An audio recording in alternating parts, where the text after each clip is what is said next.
రాష్ట్రాన్ని పరిపాలిస్తున్న ముఖ్యమంత్రిగా కేజ్రీవాల్ తన అడుగుల్లో అయితే ముందుకెళ్తున్నారు. కానీ తన ప్రభుత్వం ఒక నూతన పాలసీ తీసుకురావడం ఇప్పుడు ఆయనకి ఒక చుక్కెదురైంది అని చెప్పుకోవచ్చు. ఎందుకంటే ఢిల్లీ ప్రభుత్వం నడిపిస్తున్న ఈ మద్యం దుకాణాలకు సంబంధించి ప్రభుత్వ పరం నుంచి ప్రైవేట్ పరం చేసే ఈ తరుణంలో ఇప్పుడు మొత్తం దేశవ్యాప్తంగా కూడా ఇప్పుడు ఢిల్లీ లిక్కర్ స్కామ్ అంటూ కూడా ఇప్పుడు తెర మీదకొస్తుంది. మన తెలుగు రాష్ట్రాలకు సంబంధించిన వ్యక్తులు, అలాగే ఢిల్లీ వ్యక్తులు కలిపి ఆ ఢిల్లీ ఎక్సైజ్ పాలసీని తీసుకొచ్చినట్లుగా కూడా ఇప్పుడు ఈడీ అయితే అభియోగాలైతే చేస్తున్నాయి.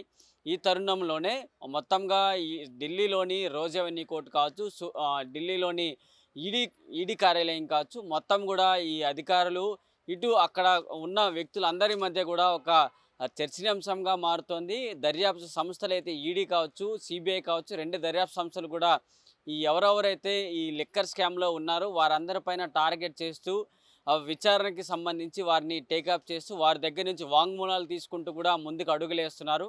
ఒకసారి మనం ఆ ఢిల్లీ ముఖ్యమంత్రి గురించి మాట్లాడుకున్నట్లయితే ఆయన తన అధికారంలోకి వచ్చిన తర్వాత ఇలాంటి పాలసీ తీసుకురావడం ఆయన పైన ఇప్పుడు కొత్త ప్రశ్నలైతే తెర మీదకొస్తున్నాయి. ఇప్పుడు ఆయన నిన్న ఢిల్లీలోని రోజ్ అవెన్యూ కోర్టు ముందు ఆయన్ని హాజరుపరిచిన తర్వాత ఆయనకి 28వ తేదీ వరకు కస్టడీ అయితే ఈడీ అధికారులకు అప్పచెప్పారు. సో ఈ నేపథ్యంలోనే ఢిల్లీ ప్రభుత్వాన్ని నడిపించేది ఎవరు? ఢిల్లీ ప్రభుత్వానికి ఇప్పుడు కొత్త ముఖ్యమంత్రి ఎవరు అంటూ కూడా ఇప్పుడు ఆ కొత్త ప్రశ్నలైతే ఇప్పుడు తెర మీదకొస్తున్నాయి. దీనికి సంబంధించి కూడా ఢిల్లీ ప్రభుత్వానికి నేతలందరూ కూడా ఒక మాట చెప్తున్నారు. ఈ ప్రభుత్వాన్ని నడిపించేది కేవలం ఢిల్లీ ముఖ్యమంత్రిగా కొనసాగేది మాత్రం అరవింద్ కేజ్రీవాల్ అంటూ కూడా చెప్తున్న పరిస్థితి.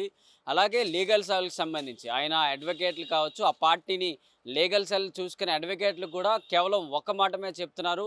ఏదైనా ముఖ్యమంత్రిగా కొనసాగేది ఎవరైనా ఉన్నారు అంటే అది అరవింద్ కేజ్రీవాల్ పేరుని మాత్రమే చెప్తున్నారు. మరి ఒకవైపు లాయర్లు కూడా కొన్ని మాటల్లో మనం చూసుకున్నట్లయితే ఇప్పుడు ఒక ఎమ్మెల్యే కావచ్చు, ఒక ఎంపీ కావచ్చు, ఏదైనా శిక్షలో భాగంగా ఏదైనా ఆయన పైన 2 ఏళ్ల కంటే భారీ శిక్ష ఏదైనా పడిందంటే అప్పుడు తన ముఖ్యమంత్రి పదవిని రాజీనామా చేయాల్సి ఉంటుంది. సో అలాంటి నేపథ్యంలో పదవి నుంచి తీసే బాధ్యతలైతే వస్తాయి. సో వీళ్ళిప్పుడు కేవలం అరవింద్ కేజ్రీవాల్ కేవలం దోషిగానే మాత్రమే తీసుకుంటూ వెళ్లారు. ఆయన పైన ఇంకా ఎటువంటి శిక్ష అయితే పడలేదు. ఆయన పైన కేవలం అభియోగాలు మాత్రమే ఉన్నాయి. ఒకవేళ శిక్ష కన్ఫర్మ్ అయితే మాత్రం ఆయన స్థానంలో ఇంకెవరైనా వచ్చే అవకాశాలైతే ఉన్నాయి. కానీ అంతవరకు ఇప్పుడు అరవింద్ కేజ్రీవాల్ కేవలం ఆయన పైన ఆరోపణలు మాత్రమే ఈడీ అధికారులు చేస్తున్నారు. మేము అరవింద్ కేజ్రీవాల్‌ని బయటకు తీసుకొచ్చే విధంగా ప్రయత్నాలు ఉన్నాయంటూ కూడా ఇటు అరవింద్ కేజ్రీవాల్ తరపున ఈ ప్రభుత్వం తరపున న్యాయవాదులైతే చెప్తున్నారు. మరి ఇప్పటి వరకు ఒకవేళ ఈ ఈడీ కస్టడీ ముగిసిన తర్వాత తిహార్ జైలుకి పంపించినా సరే అరవింద్ కేజ్రీవాలే ముఖ్యమంత్రిగా కొనసాగుతారు అంటూ కూడా చెప్తున్నారు. మరి అరవింద్ కేజ్రీవాల్ ఒకవేళ తిహార్ జైలుకి గాని తీసుకువెళ్తే అక్కడ ఏదైనా ఒక నిందితుడికి సంబంధించి ఒక వారంలో 2 రోజులు పర్మిషన్స్ ఇస్తారు. ఇతర వ్యక్తులతో సమాచారం కలిసేందుకు. సో ఆ నేపథ్యంలోనే అలాంటి పరిస్థితులు వచ్చినా సరే కూడా అరవింద్ కేజ్రీవాల్ మాత్రమే మాకు ముఖ్యమంత్రిగా ఉంటారు అంటూ కూడా వార్తలైతే ఇప్పటి వరకైతే తమ అభిప్రాయాలైతే ఢిల్లీ గవర్నమెంట్ నుంచి వస్తున్నాయి. మరి ఇలాంటి తరుణంలో అరవింద్ కేజ్రీవాల్ 28వ తారీఖు వరకు కస్టడీ ఈడీ కార్యాలయంలో ఉండబోతోంది. దీని తర్వాత ఏమైనా మార్పులు తీసుకొస్తారా?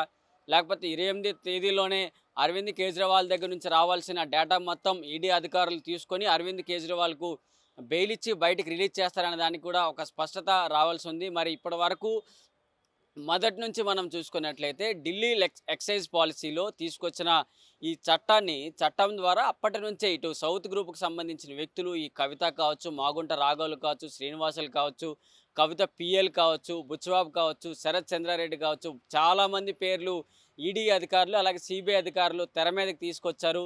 చివరికి ఇప్పుడు కవిత 15వ పేరైతే ఇప్పుడు అరవింద్ కేజ్రీవాల్ 16వ నంబర్ పేరు అని చెప్పుకోవచ్చు. ఇంతమందిని కూడా ఈడీ అధికారులు తెర మీదకి తీసుకొస్తూ ఒకరి తర్వాత ఒకరిని విచారణ చేసుకుంటూ ఫైనల్ ముఖ్యమంత్రి స్థాయికి కూడా ఇప్పుడు అరెస్ట్ చేసి కస్టడీలోకి తీసుకున్నారు. సో ఈ నేపథ్యంలోనే మొత్తం ఏ విధంగా జరగబోతుంది ఎక్సైజ్ పాలసీ తీసుకొచ్చారు కాబట్టి ఇది ఎంత మేరకు క్లియర్ కట్ చేస్తారు.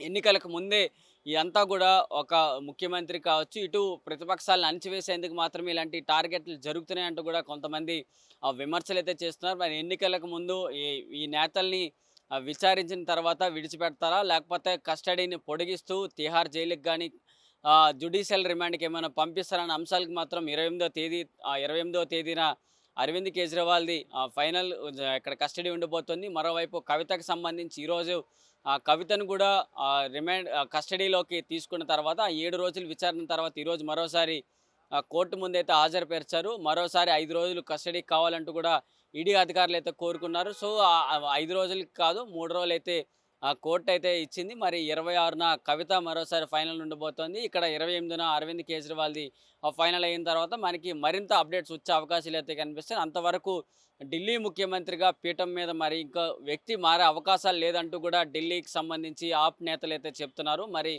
వీళ్ళ మాటల ప్రకారం ఢిల్లీ గవర్నమెంట్ ఏ విధంగా ఉండబోతోంది? ఒకవైపు మనం మొదటి నుంచి అంశాలు మనం కొన్ని చూసుకున్నట్లయితే ఏదైనా ఒక ముఖ్యమంత్రి హోదాలో ఉన్న వ్యక్తిని ఇంట్లో సోదాలు కావచ్చు, ఆయన పైన అరెస్టులు ఇలాంటి అంశాలు ఏవైనా తీసుకొస్తే ముఖ్యంగా ఒక ముఖ్యమంత్రి హోదాలో ఉన్న వ్యక్తికి ఇలాంటి చేసేటప్పుడు అక్కడ స్థానికంగా ఉన్న గవర్నర్‌కు అలాగే స్పీకర్‌కి చెప్పాల్సిన అవసరం ఎంతైనా ఉంటుంది. సో, ఆ నేపథ్యంలో చెప్పిన తర్వాత ఇప్పుడు అరవింద్ కేజ్రీవాల్ కస్టడీలోకి వచ్చారు కాబట్టి ఆ బాధ్యతలు లెఫ్టినెంట్ గవర్నర్ తీసుకుంటారా?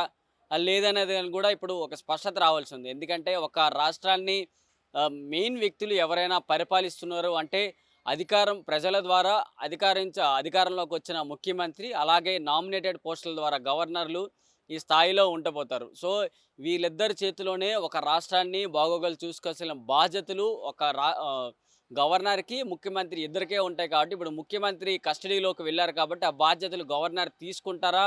లేదా అనేదానికి కూడా ఇప్పుడు ఫైనల్ అప్డేట్స్ అయితే రావాల్సింది. వీడియో జర్నలిస్ట్ సంజయ్ కౌశల్‌తో ప్రశాంత్, ఆంధ్రప్రభ, న్యూఢిల్లీ.